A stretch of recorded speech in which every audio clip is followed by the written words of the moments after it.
அப்போது ஏர்போர்ட்டில் நிறுத்தி கருத்து கேட்டிருக்காங்க, இந்த மாதிரி பேசிட்டாங்களே அப்படின்றப்போ அதுக்கு அவர் எக்ஸ்ப்ளனேஷன் கொடுத்துட்டாரு.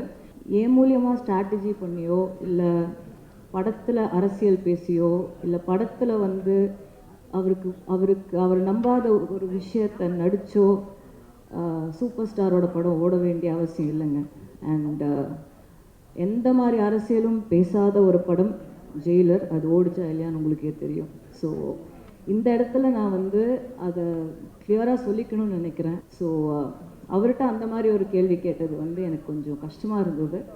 அது வந்து அவரை கேட்டிருக்கலாம், நம்ம யாரை கேட்டிருந்தா என்னையே கேட்டிருக்கலாம், ஓகே நான் ஆன்சர் பண்ணியிருப்பேன். பட் அவரை அதை கேட்டிருக்க வேணாம், அவர் அதை பண்ண வேண்டிய அவசியம் கடவுள் அவருக்கு கொடுக்கல. ஸோ இதை தவிர அவரை பற்றி நான் பெருசாக எங்களுக்குள்ளே இருக்கிற ரிலேஷன்ஷிப் பற்றி எல்லாம் அது இட்ஸ் வெரி இமோஷனல். அது வந்து நம்ம இங்கே பேச இன்னொரு தருணம் இருக்குது.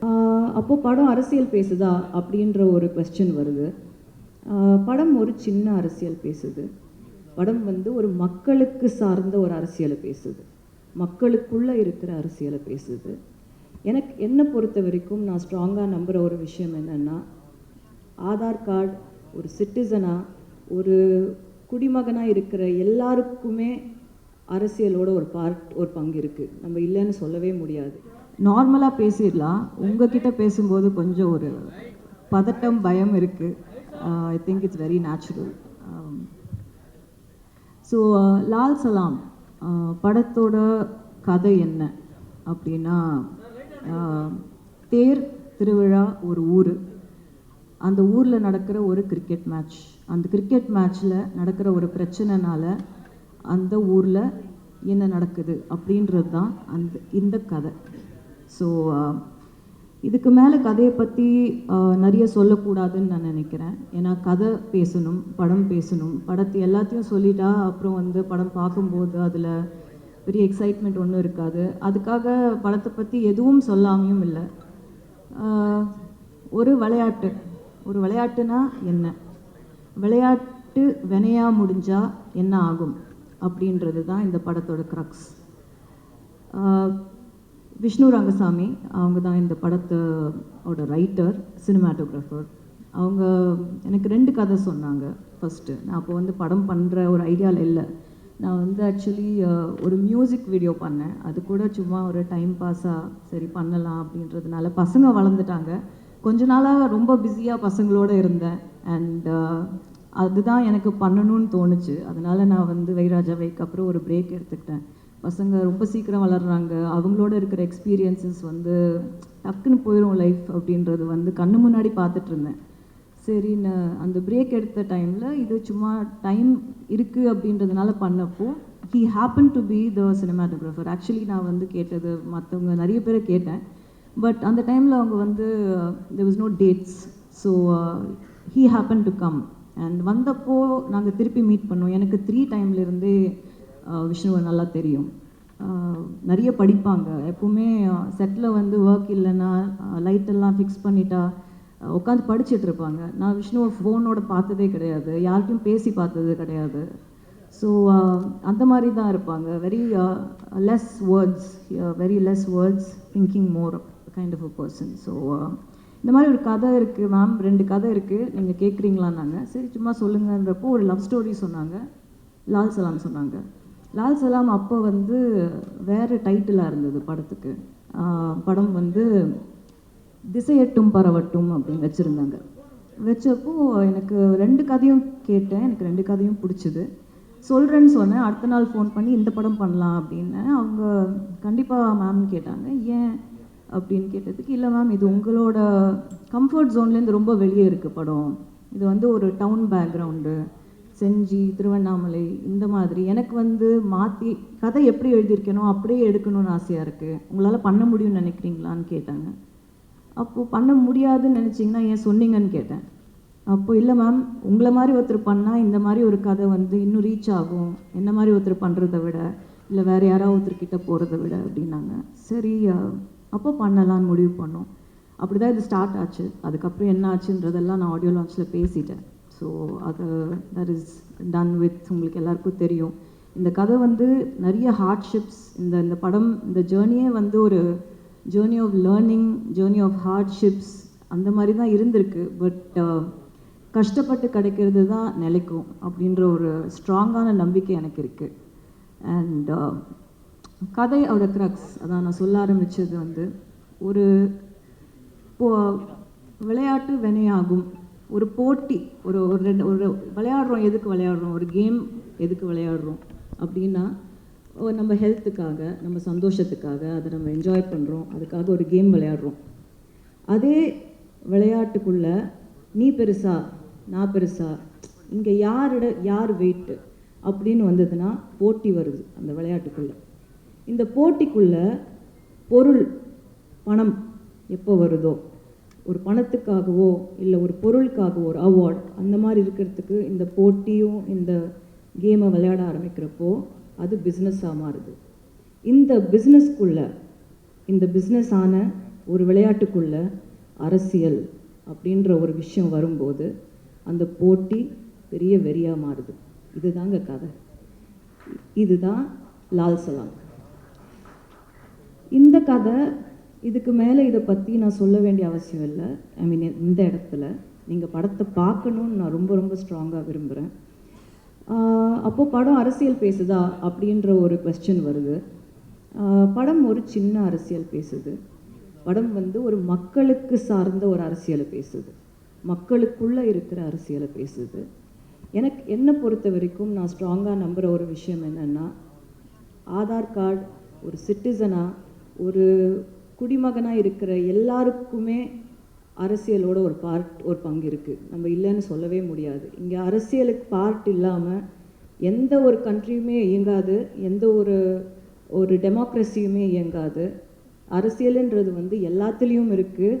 அதை நம்ம பார்க்குற விதம் தான் எப்படின்றதுல தான் சேஞ்ச் இருக்குது. ஸோ இதுதான் லால் சலாங்க. இப்போது I have to talk about my team. அன்றைக்கி எனக்கு டைம் அவ்வளோவா கிடைக்கல. I'd like to start. என்னோடய டீம் எப்படி அமைஞ்சுது அப்படின்னா, அது வந்து என்னோடய technical team. Like I said, நாங்கள் ரொம்ப ரொம்ப ரொம்ப சின்ன டீம். யாருக்கும் வெளியே எங்களுக்கு தெரியாது.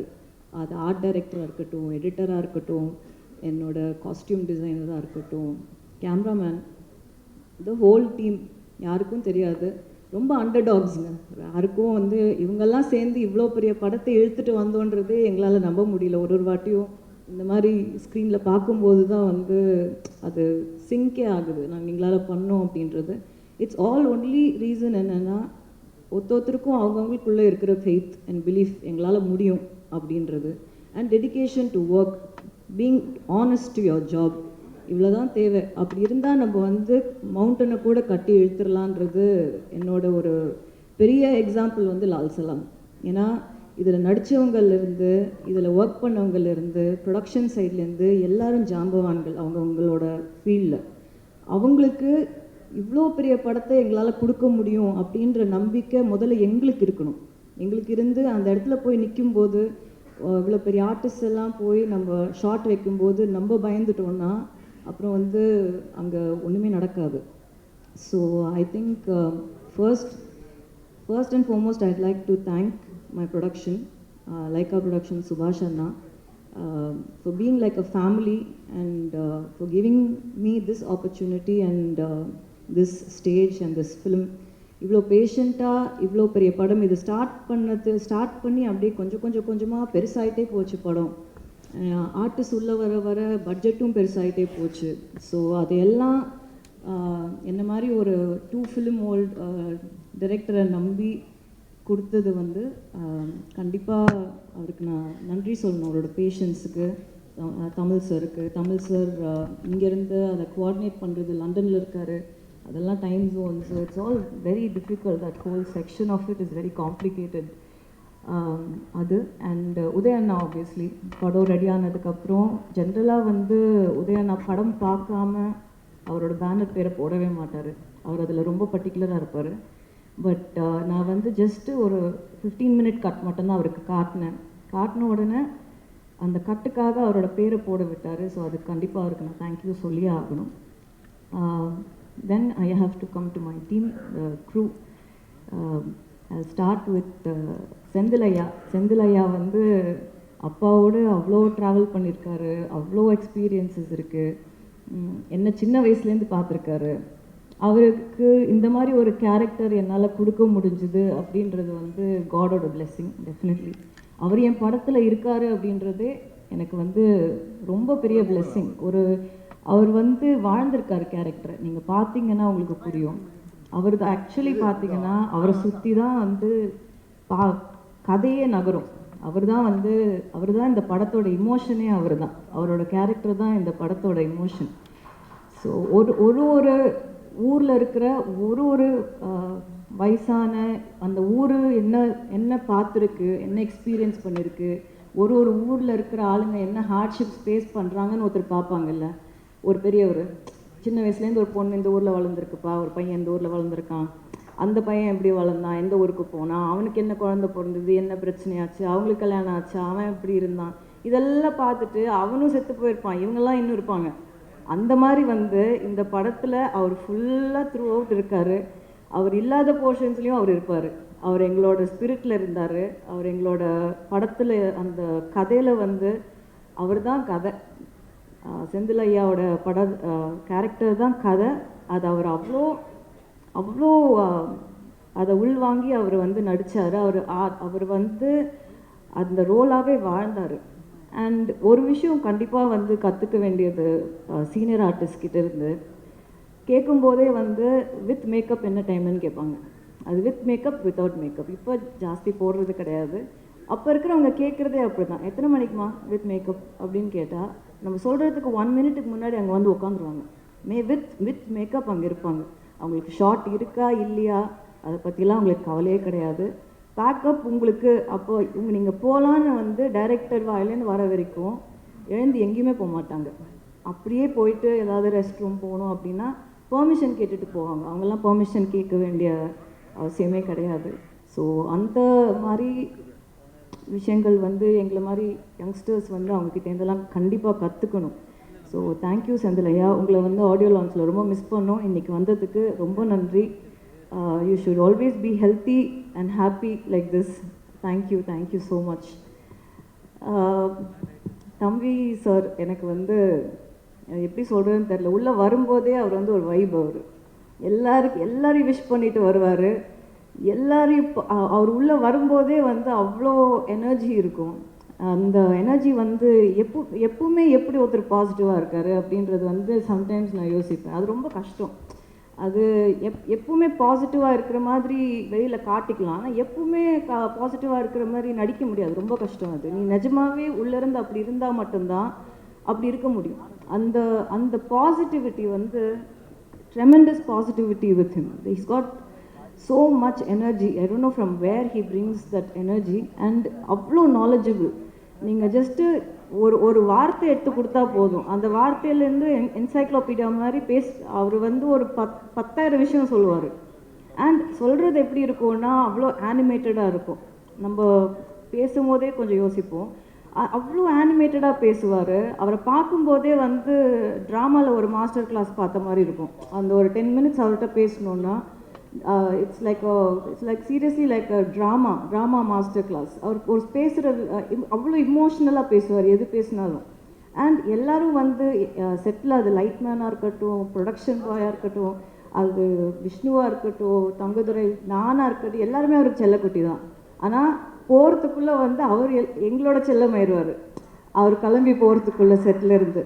ஸோ அவ்வளோ ஒரு பாசமான ஒரு பர்சன். அவ்வளோ பாசம். And such an amazing performer. இந்த கதிர்வேலுன்ற கேரக்டர் வந்து இந்த படத்தில் வந்து சேம் வே செந்திலையா மாதிரி அவங்க ஊருக்கு வந்து ஒரு விஷயம் வந்து ஊரோட சந்தோஷம் தான் தன்னோட சந்தோஷம் அப்படின்னு நினைக்கிற ஒரு கேரக்டர். அண்ட் அந்த கேரக்டரால் ஒரு ஹெல்ப்லெஸ்னஸ் சுச்சுவேஷன் வரப்போ அந்த கேரக்டர் வந்து எவ்வளோ தூரம் வந்து கடவுளை நம்புது, எவ்வளோ தூரம் வந்து கடவுளை வந்து கடவுள் மேலே கோவத்தை காட்டுது, அன்பை காட்டுது, ஊருக்காக, ஒருத்தருக்காக இல்லாமல் ஊருக்காக அப்படின்ற மாதிரி ஒரு பியூட்டிஃபுல்லான கேரக்டர் ப்ளே பண்ணியிருக்காரு. அண்ட் கேரக்டருக்கு அவ்வளோ ஜஸ்டிஸ் பண்ணியிருக்காரு.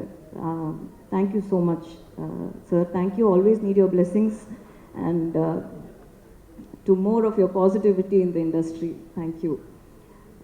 Next is Jeevitha ma'am.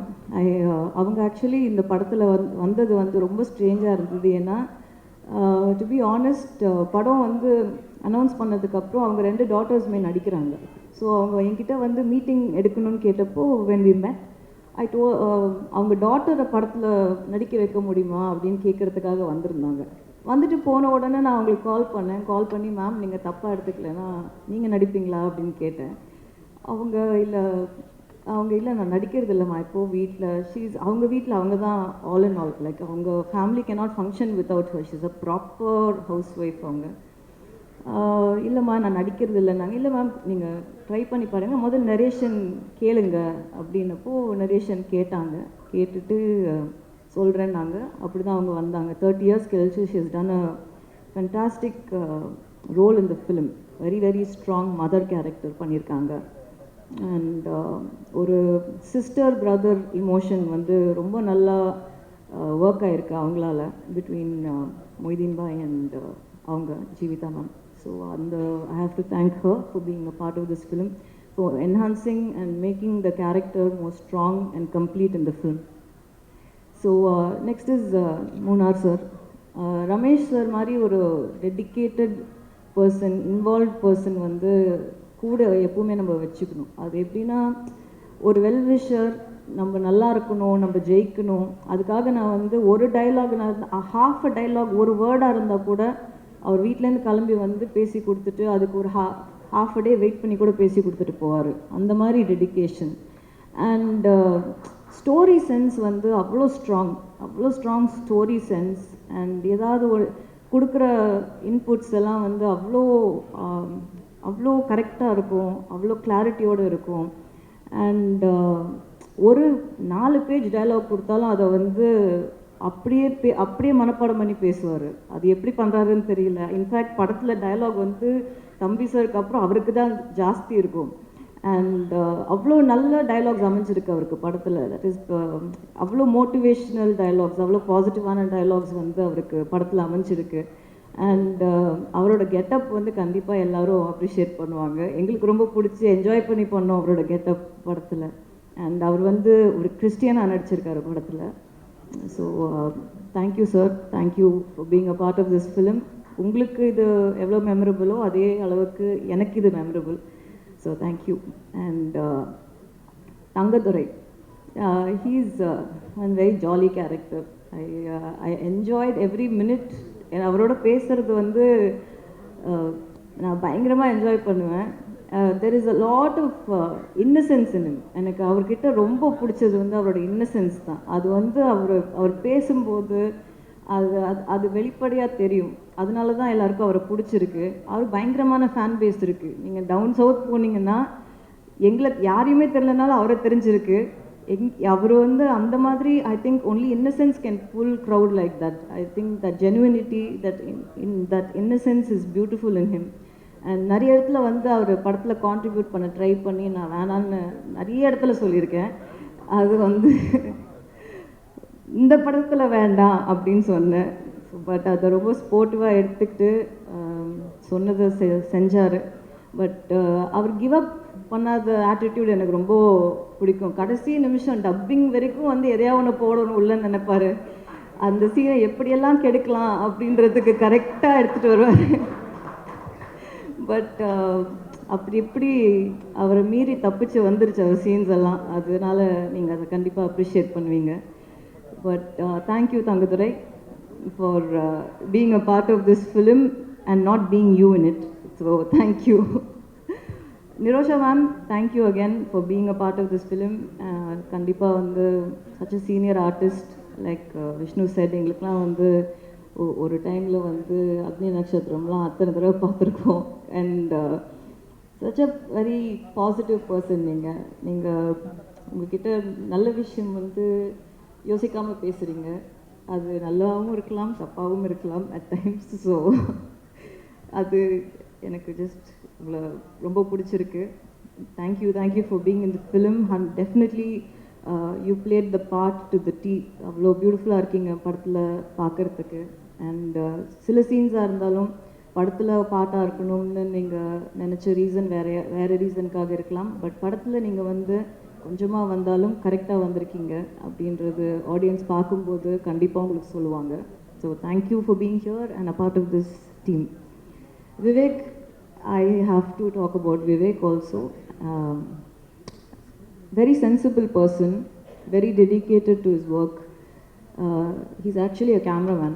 So Vivek வந்து என்ன ஷார்ட்டு என்ன எல்லாமே கண்டிப்பாக நல்லா இருந்தால் அவ்வளோ அப்ரிஷியேட் பண்ணுவாங்க. Extremely dedicated. பாவம் லால் சலாம்னால அவருக்கு பயங்கரமான இன்ஜுரி எல்லாம் இருக்குது பேக்கில். அது ஐ have to apologise to him for that. அந்த மாதிரி ஹார்ட் ஒர்க். ஏன்னா எங்கேயுமே ஸ்டன்ட்ஸ் வந்து மோஸ்ட்லி லைவாக தான் பண்ணியிருக்கோம். யாருமே வந்து இங்கே பெருசாக டூப் இந்த படத்தில் போடவே இல்லை, தேவைப்படலை. அண்ட் எல்லாருமே ரொம்ப ஸ்போர்ட்டிவாக, நிறைய ஸ்டன்ட்ஸ் இருக்குது படத்தில், நிறைய ஸ்டன்ட் சீக்வன்சஸ் இந்த ஃபிலிம். ஸோ அது எல்லாருமே வந்து ரொம்ப ஹார்டாக பண்ணியிருக்காங்க. ரொம்ப ஹார்ட் கோர் ஒர்க் அண்ட் எல்லா live locations. So there's too much of work that is gone in. எல்லா படத்துலையும் எல்லாருமே ஹார்டாக தான் ஒர்க் பண்ணுறாங்க. பட் நாங்கள் பண்ண ஹார்ட் ஒர்க்கையும் நான் சொல்லி தான் ஆகணும். அது வந்து மற்றவங்க பண்ணலை, நாங்கள் மட்டும் தான் பண்ணோன்னு நான் இங்கே சொல்லலை. நாங்களும் பண்ணியிருக்கோம், ரொம்ப ஹார்டாக ஒர்க் பண்ணியிருக்கோம். எல்லாருமே ரொம்ப ஹார்டாக ஒர்க் பண்ணியிருக்காங்க. Night and day, sometimes double shifts எல்லாம் நிறைய போட்டிருக்கோம் பிகாஸ் ஆஃப் லைவ் லொக்கேஷன்ன்றதுனால. மழை அடுத்த நாள் மழை வரப்போகுது, ஸோ இன்றைக்கி முடிக்கணும் அப்படின்ற மாதிரி ரவுண்ட் த கிளாக்லாம் நாங்கள் ஒர்க் பண்ணியிருக்கோம். அதுக்கு கொஞ்சம் கூட மூஞ்சி சுவைக்காமல் எல்லாருமே ஒர்க் பண்ணாங்க. ஏன்னா சம்வேர் ஐ திங்க் எல்லாருக்குமே இந்த படம் வந்து ஒரு நல்ல விஷயம் வந்து வெளியே சொல்ல வருதுன்றதை எல்லாரும் உள்ளே நம்புகிறாங்க. அந்த நம்பிக்கை தான் அவங்கள வந்து இவ்வளோ தூரம் டெடிக்கேட்டடாக ஒர்க் பண்ண வச்சுது அப்படின்றத நான் ரொம்ப ஸ்ட்ராங்காக நம்புகிறேன். And Divakar last minute entry தான் படத்தில். ஐ திங்க் தங்கம் சொல்லி தான் ஹி கேம். படத்தில் வந்து விஷுவலாக வந்து திவாகர் வந்து ரொம்ப கம்மியாக இருப்பாங்க. ஆனால் நீங்கள் வெளியே போகும்போது கிரிக்கெட் மேட்ச்சில் வந்து யாரை ஞாபகம் வச்சுருக்கீங்களோ இல்லையோ, திவாகரை ஞாபகம் வச்சுருப்பீங்க ஒரு வாய்ஸ்னால. அவ்வளோ அழகாக, அவ்வளோ ஹார்ட் ஒர்க்கோட அந்த ஒரு கமெண்ட்ரி பண்ணியிருக்காரு. ஐ திங்க் அந்த கமெண்ட்ரி தான் அந்த 2 கிரிக்கெட் மேட்ச்சில் வந்து அவ்வளோ பெரிய பார்ட் ப்ளே பண்ணுது. அந்த ஊரோட ஜாகிரஃபியிலேருந்து, லைஃப் ஸ்டைல்லேருந்து, அந்த பீப்புளோட இமோஷன்ஸ்லேருந்து, என்ன மாதிரி ஆளுங்க அங்கே இருக்காங்கன்றதுலேருந்து வந்து அந்த கமெண்ட்ரியிலேருந்தே வந்து நம்ம ஃபீல் பண்ண முடியும் அந்த அந்த சீக்வன்ஸில். அண்ட் என்னோட art director Ramu Thangaraj, very very silent person. அவரும் என்னோடய குரூப்பே ரொம்ப ஒரு சைலண்ட்டான குரூப் தான் அது. பட் வேலையை கரெக்டாக பண்ணிடுவாங்க எல்லாருமே. ரொம்ப டெடிக்கேட்டட், ரொம்ப இன்ட்ரெஸ்ட் எடுத்து சின்ன சின்ன நியூவான்சஸ், சின்ன சின்ன டீட்டெயிலிங். ஏன்னா கதை வந்து 90s செட் ஆனதுனால சின்ன சின்ன டீட்டெயில்ஸ் கூட வந்து ரொம்ப அழகாக எடுத்து ரொம்ப ரிசர்ச் பண்ணி டைம் எடுத்து பண்ணுவாங்க. பாவம், நாங்கள் தான் டைம் நிறைய யாருக்கு கொடுக்குறது, எங்கே டைம் கொடுக்குறோம். போய் ஷார்ட் வச்சா வந்து ஓடுறது தான், அங்கேருந்து வந்து பேக்கப் வரைக்கும் எப்போ முடிப்போம், எப்படி முடிக்கிறதுன்னு அந்த மாதிரி எடுத்தோம். ஐ திங்க் ஒரு 91 days we have shot for this film. அந்த 91 daysமே வந்து எக்ஸ்ட்ரீம் லேர்னிங் எக்ஸ்பீரியன்ஸ் அது ஒருத்தரோடையும். அண்ட் ரொம்ப பெருமையாக சொல்லிக்கிற விஷயம் ஒரு விஷயம் கண்டிப்பாக இருக்குது. சினிமாவில் வந்து சண்டை போடாத ஆளுங்களே கிடையாது, சண்டை நடக்காத செட்டே கிடையாது. எனக்கு தெரிஞ்சு லால் சலாமில் சண்டையே நாங்கள் போடல. அதை நான் ரொம்ப பெருமையாக சொல்லிக்கிறேன் இந்த டீமை பற்றி. ஐ திங்க் அது ரொம்ப பெரிய விஷயம். ஏன்னா different opinions, different personalities, different ideologies எல்லோரும் சேர்ந்து ஒரு இடத்துல கண்டிப்பாக கான்ட்ரடிக்ஷன்ஸ், கண்டிப்பாக மனஸ்தாபங்கள், கண்டிப்பாக அந்த மாதிரி விஷயங்கள்லாம் நடக்கிற ஒரு இடத்துல அதையும் மீறி ஒரு படத்துக்கு நல்லது நடக்கணும், அதையும் மீறி வந்து இந்த படம் நல்லா வரணும்னு ஒரு ஹோல்சமாக ஒரு டீம் நினைக்கிறப்போ அதையெல்லாம் தாண்டி வந்துடுது. அது எங்கேயுமே வந்து எங்கேயுமே எந்த ஒரு விஷயமுமே வந்து ஒரு பெரிய பிரச்சனையாக வந்து எங்களுக்கு வரவே இல்லை. கடவுள் புண்ணியத்தில் இந்த டீம் எனக்கு அப்படி அமைஞ்சுது. அது இந்த மாதிரி ஒரு டீம் இல்லாமல் கண்டிப்பாக என்னால் பண்ண முடியாது. நான் இன்னும் ஒரு 2 பேரை கண்டிப்பாக மென்ஷன் பண்ணணும். ஒன்று அன்லர்ஸ் மாஸ்டர், கூப்பிட்ட உடனே வந்தார். அவ்வளோ பெரிய மாஸ்டர் அவர், அவ்வளோ பிஸி. அந்த ஸ்கெட்யூல்லையும் வந்து சாரோட ஒரு 2 ஃபைட் சீக்வன்ஸ் இருக்குது, வந்து பண்ணி கொடுத்துட்டு போங்கன்னப்போ இம்மீடியட்டாக வந்தார். I think he was with Indian பண்ணிட்டு இருந்தாருன்னு நினைக்கிறேன். அந்த டைமில் கூப்பிட்டப்போ இம்மீடியட்டாக வந்து பண்ணி கொடுத்தாரு. அவர் தான் எனக்கு வந்து பாபு மாஸ்டரை வந்து இன்ட்ரடியூஸ் பண்ணார் படத்தில். பாபு மாஸ்டர் வந்து ஒரு சின்ன ரோல் பண்ணுறதா ஆரம்பித்து கடைசியில் வந்து ஐ திங்க் படம் பூரா பாபு மாஸ்டர் இருப்பார். அவரை வந்து நாங்கள் செட்டில் கூப்பிடும்போது சம்டைம்ஸ் வந்து போய் காஸ்டியூம் போட்டு வாங்க மாஸ்டர்னுவோம். அப்புறம் கொஞ்ச நேரத்தில் வந்து காஸ்டியூம் மாற்றிட்டு மாஸ்டராக வாங்கணுவோம். ஸோ பாதி நேரம் வந்து கேரக்டராக இருந்தார், பாதி நேரம் மாஸ்டராக இருந்தார் படத்தில். அவ்வளோ அவ்வளோ ஒரு பாசமான பர்சன். அங்கேயே இருப்பார், ஏதாவது ஒன்று வேணும்னா தேவையா பண்ணி கொடுக்கணுமா. நிறைய இடத்துல வந்து நமக்கு ஃபைட் சீக்வன்ஸ்லஸ்லாம் வந்து அனில் மாஸ்டர் இல்லாதப்போ ஃபுல்லாகவே இருந்து அவர் தான் பண்ணி கொடுத்தாரு. ஒரு சீனியர் மாஸ்டர் அவ்வளோ தூரம் இருந்து செட்டில் வந்து பண்ணி கொடுத்ததுக்கு ரொம்ப thanks master. Thank you so much. Thanks for every thing. I think என்னோடய டீமில் எல்லாரையும் கவர் பண்ணிட்டேன்னு நினைக்கிறேன். யாரையாவது மிஸ் பண்ணியிருந்தா சாரி. இன்டர்வியூவில் சேர்த்துற சொல்கிறேன். ரஹ்மான் சார் அன்றைக்கி நான் ஸ்டேஜ்லேயே பேசிட்டேன். இன்றைக்கி கூட வந்து காலையில் திட்டிகிட்டு இருந்தேன் அவரை. இந்த மாதிரி எப்படி நீங்கள் வந்து ரிலீஸ் அப்போ என்னை விட்டுட்டு போகலாம் அப்படின்னு. அவர் யூஎஸில் இருக்கார், ஆக்சுவலி கிராமி அட்டன் பண்ண போயிருக்காரு. எப்படி நீங்கள் விட்டுட்டு போகலாம், இவ்வளோ ப்ரெஷர் இருக்குது, இவ்வளோ இந்த நேரத்தில் எப்படி விட்டுட்டு போகலாம் அப்படின்னு. எங்கே விட்டுட்டு போகிறேன் அப்படின்னு. ஃபுல் டைம் ஜூமில் இருக்கார், ஃபுல் டைம் கால் பண்ணிகிட்ருக்காரு. இப்போ வண்டியில் வரும்போதும் பேசிகிட்டு இருந்தார். ஸோ அந்த மாதிரி ஒரு பாசமான ஒரு பர்சன், அவ்வளோ ஒரு கேரிங் ஹியூமன் அவர் அந்த படத்துக்கு வந்து எனக்கு தெரிஞ்சு 100% ரொம்ப நாள் கழித்து ரஹ்மான் சாரோட ஓஎஸ்டி வரும் இம்மீடியட்லி படம் வந்ததுக்கப்புறம், ஒரிஜினல் சவுண்ட் ட்ராக். ஏன்னா ஒரு தீமும் அவரோட 90s வந்த எவ்ரி ஃபேன் என்ஜாய் பண்ணுற மாதிரி. நான் அவருக்கு 90ஸ்ன்னு சொன்னாலே அவர் கோவம் வரும். அப்போ என்ன நான் இப்போ அப்படி இல்லையான்னு கேட்பார். எனக்கு தெரிஞ்சு அந்த 90s ரஹ்மானோட கம்பேக் வந்து லால் சலாம் கண்டிப்பாக இருக்கும். அண்ட் எவ்ரி சாங் தேங்க்யூ கேட்டவங்க எல்லாருக்குமே, whoever audience for making every song such a hit. Because அவ்வளோ யோசிச்சு அவ்வளோ ஆசைப்பட்டு உட்காந்து பண்ண ஒரு பாட்டு எல்லாமே. அண்ட் பாட்டு எல்லாமே படத்தில் வந்து கரெக்டான இடம். இந்த படம் வந்து ஒரு மியூசிக்கலாக மாற்றிட்டார் அவர். இது ஒரு மியூசிக்கல் ஃபிலிம். நீங்கள் பார்த்தீங்கன்னா தெரியும், தீம்ஸ் எல்லாம் வந்து மொய்தீன் பாய் தீம்லேருந்து அந்த திருவன் சம்சுதீனோட ரைவல்ரி தீம்லேருந்து ஓஎஸ்டி 100% வந்து படம் ரிலீஸ்க்கு அப்புறம் அவர் கண்டிப்பாக ரிலீஸ் பண்ணுவார். ஸோ அந்த மாதிரி he's work for this film. And I think அப்பா பற்றி நிறைய பேசியாச்சு. எனக்கு அது ஜாஸ்தி பேச இப்போ வேண்டான்னு நினைக்கிறேன். அவரோட டெடிக்கேஷன், அவரோட ஒர்க் எத்திக்ஸ் எல்லாமே எல்லாருக்கும் தெரியும். ஜஸ்ட் ஒரு விஷயம் மட்டும், நான் இது வந்து கிளாப் பண்ணாத ஒரு க்ரௌட், அதனால் நான் இந்த விஷயத்தை இங்கே சொல்லணும்னு நினைக்கிறேன். ஏன்னா கிளாப்புக்காக பேச வேண்டிய அவசியம் நிஜமாகவே இல்லை. இது உண்மை நான் சொல்கிறது. ஐ திங்க் யாரோ அந்த ஏர்போர்ட்டில் போகும்போது பாசிங்கில் கேட்டிருக்காங்க இந்த நான் ஆடியோ லான்ச்சில் பேசினதை பற்றி. அவருக்கு நிஜமாகவே நான் என்ன பேச போகிறேன்னு தெரியாது. It took him by surprise. And நான் ஜாஸ்தி பேச மாட்டேன் யூஸ்வலி இட் செல்ஃப். அதனால் அந்த தைரியத்தில் அவர் வந்து உட்காந்துட்டாரு. அன்றைக்கி வந்து நான் அவரை ரொம்ப shock, I took him by shock. So அப்போது ஏர்போர்ட்டில் நிறுத்தி கருத்து கேட்டிருக்காங்க, இந்த மாதிரி பேசிட்டாங்களே அப்படின்றப்போ அதுக்கு அவர் எக்ஸ்ப்ளனேஷன் கொடுத்துட்டாரு. எனக்கு என்னோட கருத்தை நான் அன்றைக்கே பேசிட்டேன். அப்போ ஐ திங்க் யாரோ கேட்டிருக்காங்க, இது என்ன லால் சலாம் படத்துக்காக ஸ்ட்ராட்டஜியா, இல்லை இது வந்து நீங்கள் ஆல்ரெடி பிளான் பண்ணி வச்சு பண்ணதா அப்படின்ற மாதிரி கேட்ட மாதிரி எனக்கு கேட்டுச்சு. அதுக்கு நான் ஒரு சின்ன எக்ஸ்ப்ளனேஷன் தான் கொடுக்கணும்னு நினைக்கிறேன். என் மூலியமாக ஸ்ட்ராட்டஜி பண்ணியோ, இல்லை படத்தில் அரசியல் பேசியோ, இல்லை படத்தில் வந்து அவர் நம்பாத ஒரு விஷயத்தை நடித்தோ சூப்பர் ஸ்டாரோட படம் ஓட வேண்டிய அவசியம் இல்லைங்க. அண்ட் எந்த மாதிரி அரசியலும் பேசாத ஒரு படம் ஜெயிலர், அது ஓடிச்சா இல்லையான்னு உங்களுக்கே தெரியும். ஸோ இந்த இடத்துல நான் வந்து அதை கிளியராக சொல்லிக்கணும்னு நினைக்கிறேன். எங்களை என்னோட சிஸ்டரையோ இல்லை யாரையுமே அவர் வந்து சொந்த கருத்து உரிமையை வந்து எப்பவுமே என்கரேஜ் பண்ணுற ஒரு மனுஷன், ஒரு மனிதன். ஸோ அவர்கிட்ட அந்த மாதிரி ஒரு கேள்வி கேட்டது வந்து எனக்கு கொஞ்சம் கஷ்டமாக இருந்தது.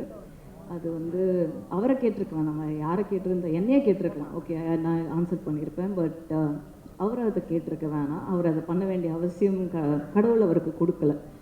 ஸோ இதை தவிர அவரை பற்றி நான் பெருசாக எங்களுக்குள்ளே இருக்கிற ரிலேஷன்ஷிப் பற்றி எல்லாம் அது இட்ஸ் வெரி இமோஷனல். அது வந்து நம்ம இங்கே பேச இன்னொரு தருணம் இருக்குது.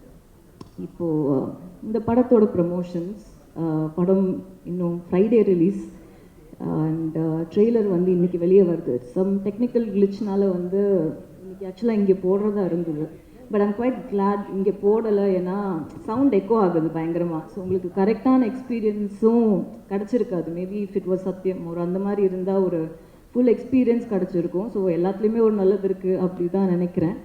இன்றைக்கி ட்ரெய்லர் ரிலீஸ் ஆகிடும், இன்னும் கொஞ்சம் நேரத்தில் ரிலீஸ் ஆகிடும். And promotions wise I feel இந்த படத்தை பொறுத்த வரைக்கும் எனக்கு வந்து I have great respect for the power of the pen. எழுதுறவங்களோட பவர் வந்து ரொம்ப ஜாஸ்தி. அது வந்து கதையாக இருக்கட்டும், அது வந்து கருத்தாக இருக்கட்டும், எதுவாக இருந்தாலுமே எழுதுகிறவங்களுக்கு வந்து அந்த அந்த பவர் வந்து இருக்குன்றது நான் ரெஸ்பெக்ட் பண்ணுறேன், அதை நம்புகிறேன். ஸோ இந்த படத்தோட மிகப்பெரிய ப்ரமோஷனாக நான் நினைக்கிறது வந்து ப்ரெஸ்ஸும் பீப்புளும் இந்த படத்தை பார்த்து இதை எங்கே கொண்டு போய் சேர்க்கணுமோ அவங்களால மட்டும்தான் சேர்க்க முடியும். நாங்கள் பேசி எங்கள் படத்தை இந்த படத்தை பர்டிகுலர்லி வந்து இப்படி சேர்க்கறது வந்து எனக்கு நம்பிக்கையாக இருக்கிறது உங்கள் வழியாக தான் போகணும் அப்படின்றதுல நான் ரொம்ப ஸ்ட்ராங்காக இருந்தேன். இந்த படத்துக்கு பிஆர்ஓ வந்து ரியா சார் கிடையாது, நான் கிடையாது, அப்பா கிடையாது, இந்த டீம் கிடையாது. இந்த படத்தோட பிஆர்ஓ வந்து ப்ரெஸ் அண்ட் பீப்புள் தாங்க. நீங்கள் இந்த படத்தை பாருங்கள். இந்த படம் உங்களுக்கு என்ன தோணுதோ, நீங்கள் எங்கே கொண்டு போய் இந்த படத்தை சேர்க்கணும்னு நினைக்கிறீங்களோ அங்கே போய் சேருங்க. அது கரெக்டாக சேருன்ற நம்பிக்கை எனக்கு இருக்குது. இந்த படத்தை ஃபஸ்ட்டு இந்த படத்தோட ப்ரமோஷன் அப்படின்னு நான் பண்ண போகிறது என்னென்னா, 8th மார்னிங் 9th படம் ரிலீஸ். 8th வந்து முதல்ல படத்தை உங்களுக்கு போட்டு காட்ட போகிறேன். நீங்கள் படத்தை பாருங்கள். நீங்கள் பார்த்துட்டு நீங்கள் எங்கே கொண்டு போய் இந்த படத்தை சேர்க்கணும்னு நினைக்கிறீங்களோ அங்கே சேருங்க.